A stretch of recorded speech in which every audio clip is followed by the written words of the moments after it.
Once upon a time, there was a poor fisherman named Erin, who lived with his loving wife, Lena, in a small seaside village. They were deeply in love and lived a peaceful, happy life. Aaron worked hard every day, casting his nets into the ocean to catch fish, while Lena took care of their simple home. They didn't have much, but they cherished each other. However, there was a wealthy merchant named Darius who lived in the same village. Darius was a man of great riches and power, but his heart was filled with greed and envy. One day, he saw Lena walking by the shore and was captivated by her beauty. "She is so beautiful," Darius thought. "She deserves a better life, my life. I will make her mine." The next day, while Aaron was out fishing, Darius visited Lena. He brought with him expensive fabrics and jewels. "Lena, you're a beautiful woman," he said. "But look at your clothes, they're old and simple. Your husband doesn't care for you as much as he should.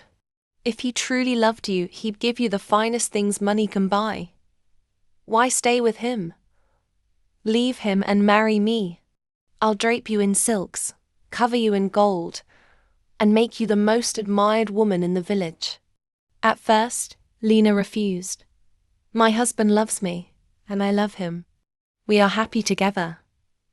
But Darius was persistent. He came every day with the same words. Slowly, doubt began to creep into Lena's mind. "Perhaps Darius is right," she thought. "Why doesn't Aaron give me beautiful things? Maybe he doesn't love me as much as I thought." That evening, when Aaron returned home, Lena said, "Husband, look at my clothes. They're old and torn. I want a new dress. Don't you love me enough to buy me one?" Aaron smiled gently. "Lena, my dear, you don't need fine clothes to be beautiful. To me, you are the most beautiful woman in the world." But Lena frowned. "If you really loved me, you'd buy me a new dress." Aaron's heart ached. He didn't have much money, but he wanted to make his wife happy. The next morning, he went to the market and used his hard-earned savings to buy her a simple but lovely dress. When he gave it to her, Lena's face lit up with joy. "Thank you, Aaron. Now I know that you truly love me." When Darius came by again and saw Lena in her new dress, he smirked. "So, your husband bought you a dress. But a loving husband doesn't stop at clothes. Where are your gold necklaces? Where are your rings? If you marry me, I'll give you all the jewelry you desire." Lena tried to ignore him, but his words lingered in her mind. That evening she confronted Aaron again. "Why haven't you ever given me jewelry? Don't you want me to feel special?" Aaron was troubled. "Lena, I've spent all my money on the dress. I don't have enough to buy gold." But Lena wasn't satisfied.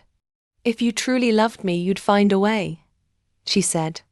The next day, Aaron visited his brother Kai, who owned a small farm. "Brother," Aaron said, "can you lend me some money? I'll work in your fields to repay you." Kai agreed. "You can clear the rocks from my field, and I'll lend you enough to buy what you need." Aaron worked tirelessly, moving heavy stones under the hot sun. With the money he earned, he bought a gold necklace and rings for Lena. When he gave them to her, she was overjoyed. "Thank you, Aaron," she said. "Now I know you love me." When Darius saw her wearing the jewelry, he was furious. "This fisherman is more determined than I thought," he muttered. But he wasn't ready to give up. One day he came to Lena again and said, "Your husband has given you clothes and jewelry. But what about miracles? I can perform miracles for you, Lena. Leave him and be with me, and I'll give you wonders beyond your imagination." "Miracles?" Lena asked, confused. "Yes," Darius said. "If your husband truly loves you, let him perform a miracle for you. If he can't, you'll know his love is weak." Lena's heart was torn. That night, she said to Aaron, "Husband, do you love me enough to perform a miracle?" "A miracle?" Aaron asked, bewildered. Lena, I am only a fisherman. I cannot perform miracles.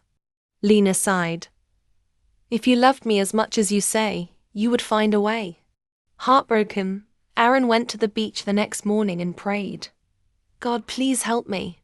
I love my wife deeply, but I am just a poor fisherman. I don't know how to perform miracles. Show me the way. As he prayed, an old man appeared, carrying a wooden box. Who are you? Aaron asked. I am a wandering sage, the man replied. I've heard your prayer and I've come to help you. Inside this box are 2 magical stones. The first stone will turn a person into a donkey. The second stone will turn them back into a human. Use them wisely. Aaron thanked the sage and took the stones home. That evening, Aaron showed the stones to Lena. I will perform a miracle for you, my dear, he said.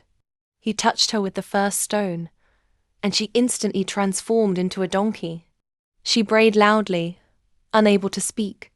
Terrified, she kicked and stomped, but Aaron quickly touched her with the second stone, turning her back into herself. A miracle, she cried. You've done it. I'm sorry for doubting you, Aaron. Please forgive me.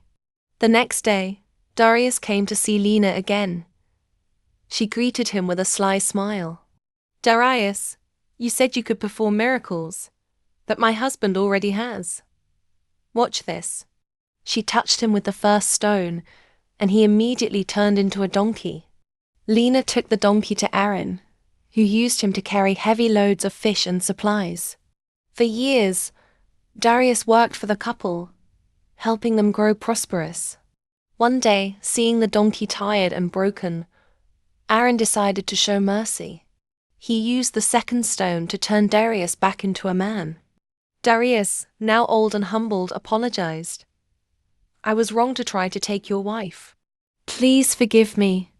Aaron forgave him, and Darius left the village, never to return. From that day on, Aaron and Lena lived happily, their love stronger than ever.